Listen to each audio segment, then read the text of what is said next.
మలయాళ నటి rainy George చేసిన వేధింపుల ఆరోపణలు కేరళ రాజకీయాల్లో ప్రకంపనలు సృష్టించాయి.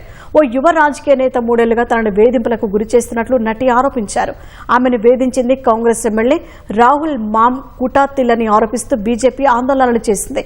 దీంతో పార్టీ రాష్ట్ర యువజన విభాగం అధ్యక్ష పదవికి రాహుల్ రాజీనామా చేశారు. మలయాళ నటి రెనీ జార్జ్ సంచలన ఆరోపణలు చేశారు. ఓ యువ రాజకీయ నేత తనను వేధింపులకు గురి చేస్తున్నట్లు ఆరోపించారు. ఓ ఇంటర్వ్యూలో మాట్లాడిన రెనీ 3 ఏళ్లుగా ప్రముఖ రాజకీయ పార్టీకి చెందిన ఓ యువ నాయకుడు తనకు అసభ్యకర సందేశాలు పంపిస్తూ వేధిస్తున్నట్లు ఆవేదన వ్యక్తం చేశారు. 5 స్టార్ హోటల్లో రూమ్ బుక్ చేసి అక్కడికి రావాలని తనను వేధించినట్లు ఆరోపించారు. అయితే అతడి పేరు, పార్టీ పేరు మాత్రం నటి వెల్లడించలేదు. 3 ఏళ్ల క్రితం సామాజిక మాధ్యమాల ద్వారా అతడితో పరిచయం ఏర్పడినట్లు నటి తెలిపారు.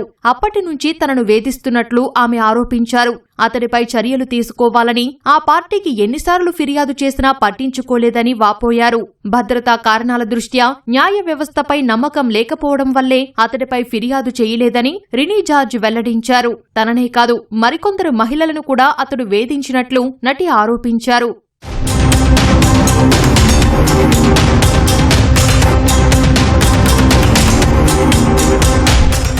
అటు రెనీ జార్జిని వేధించినది కాంగ్రెస్ ఎమ్మెల్యే రాహుల్ మామ్ కుటాతిల్ అని ఆరోపిస్తూ పాలక్కాడ్లోని ఆయన కార్యాలయం వద్ద బీజేపీ నేతలు ఆందోళన చేశారు. రాహుల్ పేరును ఆమె నేరుగా ప్రస్తావించినప్పటికీ ఆయన ప్రమేయం ఉందని బీజేపీ నేతలు ఆరోపించారు. వెంటనే ఆయన రాజీనామా చెయ్యాలని డిమాండ్ చేశారు. అటు ఈ వ్యవహారంపై కేరళ కాంగ్రెస్ పార్టీ స్పందించింది. పార్టీలో అంతర్గత విచారణ చేపట్టినట్లు, దోషులు తప్పించుకోలేరని కాంగ్రెస్ సీనియర్ నేత వీడి సతీశన్ ప్రకటించారు.